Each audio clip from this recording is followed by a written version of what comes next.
السلام علیکم تمام سننے اور دیکھنے والوں کو خوش آمدید۔ آج سے ہم اپنے چینل پہ سٹوری کا آغاز کر رہے ہیں جو آپ کو ایک سبق، ایک نصیحت فراہم کرے گی۔ وہ سٹوری اسلامک لحاظ سے بھی ہے، مذہبی لحاظ سے بھی ہے اور مختلف واقعات پر مبنی سٹوری ہوگی۔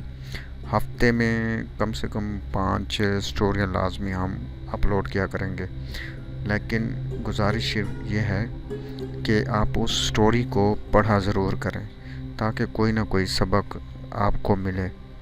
تو سٹوری یعنی بڑھنے سے پہلے آپ سے گزارش ہے کہ میرے چینل اے بی آفیشیل کو سبسکرائب کر کے بیل آئیکن کو آن کر لیں تاکہ آپ کو روز نئی ویڈیو کا نوٹیفیکیشن ملتا رہے۔ چلتے ہیں سٹوری کی جانب۔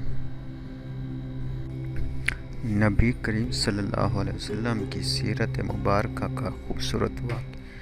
قافلہ ابھی شہر سے تھوڑا پیچھے تھا کہ موسلادھار بارش شروع ہو گئی۔ اونٹوں پر لدا ہوا سامان تجارت جو کہ کھجوروں اور اناج پر مشتمل تھا بھیگنے لگا۔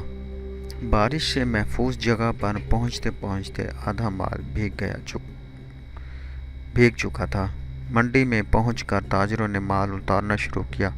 ان تاجروں میں ایک بہت معصوم چہرے والا انتہائی خوش شکل نوجوان تاجر بھی موجود تھا۔ اس نوجوان تاجر نے جب اپنا مال اتارا تو اس کو 2 حصوں میں تقسیم کر دیا۔ خشک کھجوروں اور خشک اناج ایک طرف رکھ دیا اور بھیگی کھجوریں اور اناج علیحدہ کر کے رکھ دیا۔ جب خرید و فروخت شروع ہوئی تو نوجوان تاجر کے پاس جو خریدار آتا وہ اسے بھیگے مال کا بھاؤ کم بتاتے جبکہ خشک مال کا بھاؤ پورا بتاتے۔ گاہک پوچھتا کہ ایک جیسے مال کا الگ الگ بھاؤ کیوں، تو وہ بتاتے کہ مال بھیگنے سے اس کا وزن زیادہ ہو گیا ہے، خشک ہونے کے بعد وزن کم ہو جائے گا۔ یہ بددیانتی ہے۔